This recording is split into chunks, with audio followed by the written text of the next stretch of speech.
भारत में किन्नर समाज को बहुत महत्वपूर्ण दर्जा दिया जाता है, जिनकी दुआ और बदुआ किसी भी व्यक्ति की जिंदगी बना या बिगाड़ सकती है।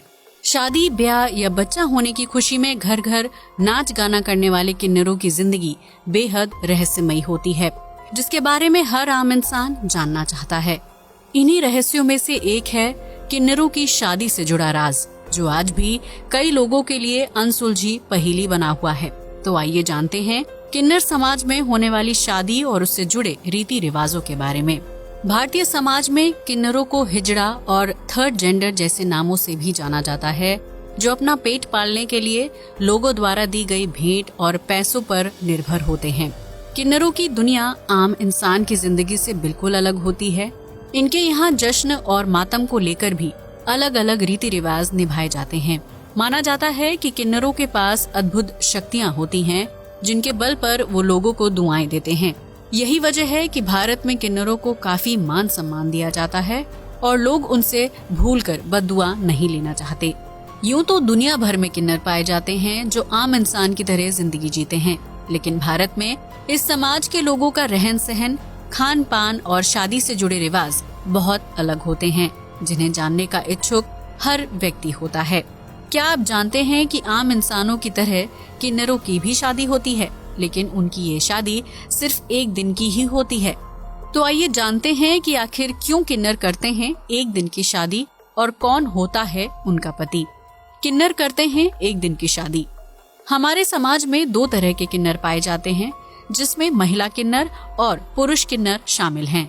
लेकिन दोनों तरह के किन्नर अपने जीवन में एक न एक बार शादी जरूर करते हैं, जो उनके समाज का अहम नियम होता है। किन्नरों की शादी सिर्फ एक रात के लिए होती है, जो उनके देवता इरावन के साथ की जाती है। किन्नर समाज के सभी सदस्य एक ही दिन इरावन देवता से शादी करते हैं। एक रात के लिए उनकी सुहागन बनते हैं। किन्नरों की शादी किसी महोत्सव की तरह मनाई जाती है, जिसमें नाच गाना और तरह तरह के रीति रिवाज शामिल होते हैं। आपको बता दें कि इरावन देवता अर्जुन और नाग कन्या उलूपी की संतान थे, जिनकी मृत्यु महाभारत का युद्ध शुरू होने से ठीक पहले हो गई थी। लेकिन यहाँ सवाल खड़ा होता है कि आखिर किन्नर समाज के लोग इरावन देवता के साथ ही विवाह क्यों करते हैं, और वो भी मात्र एक रात के लिए। धार्मिक मान्यता से जुड़ी है किन्नरों की शादी। धार्मिक ग्रंथों के अनुसार महाभारत का युद्ध शुरू होने से पहले पांडवों ने विजय प्राप्त करने के लिए माँ काली की पूजा अर्चना की थी। उस पूजा में एक राजकुमार की बलि देना आवश्यक था। ऐसे में जब पांडवों ने बलि देने का निर्णय किया, तो कोई भी राजकुमार अपनी बलि देने के लिए तैयार नहीं हुआ।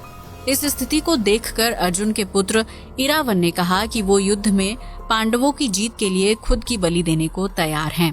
हालांकि बलि देने के पहले इरावन ने ये शर्त रखी कि वो अविवाहित नहीं मरना चाहता, इसलिए पहले उनका विवाह किया जाए। जब पांडवों के सामने ये समस्या खड़ी हो गई कि कोई लड़की इरावन से सिर्फ एक रात के लिए शादी क्यों करेगी, क्योंकि इरावन के बलि देते ही वो विधवा हो जाएगी।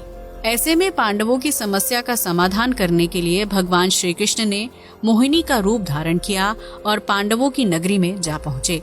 मोहिनी के रूप, रंग और बल खाती चाल से नगर का हर निवासी उसका दीवाना हो गया, जिसके चलते पांडवों ने मोहिनी के समक्ष इरावन से विवाह करने का प्रस्ताव रखा। भगवान श्री कृष्ण की लीला काम आ गई और उन्होंने बिना देरी किए मोहिनी रूप में इरावन से विवाह कर लिया, जिसके बाद अगली ही सुबह पांडवों ने इरावन की बलि दे दी। इरावन की बलि चढ़ाने के बाद मोहिनी विधवा हो गई और उसने इरावन के मृतक शव के सामने अपना सारा श्रृंगार उतार कर घोर विलाप किया। मोहिनी के विलाप से समस्त पांडव नगरी में मातम का माहौल छा गया। इरावन की बलि दिए जाने के बाद महाभारत का युद्ध शुरू हुआ, जिसमें पांडवों की जीत हुई।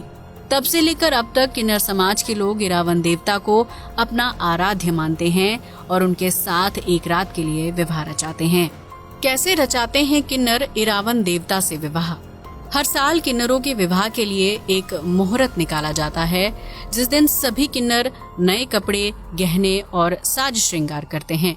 इसके बाद इरावन देवता की एक यात्रा निकाली जाती है, जिसे किन्नरों की पूरी कॉलोनी और आसपास की जगहों में घुमाया जाता है। इसके बाद सभी किन्नर सिंदूर और मंगलसूत्र पहनकर इरावन देवता की पत्नियां बन जाते हैं और खूब उत्साह के साथ जश्न मनाया जाता है। एक रात तक इरावन देवता की सुहागन रहने के बाद अगली सुबह किन्नर समाज मातम मनाना शुरू कर देता है, क्योंकि उनके देवता और पति इरावन की मृत्यु हो जाती है। ऐसे में सभी किन्नर घोर विलाप करते हुए अपना मंगलसूत्र तोड़ देते हैं, मांग का सिंदूर मिटा देते हैं और बाल बिखेर कर विधवाओं की तरह रोते हैं।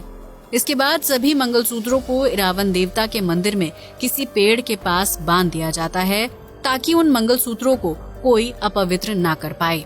किन्नर समाज का उनके देवता इरावन के प्रति प्रेम और श्रद्धा का ये भाव देखकर आप भी दंग रह गए होंगे, क्योंकि किन्नरों का जीवन बेहद संवेदनशील होता है।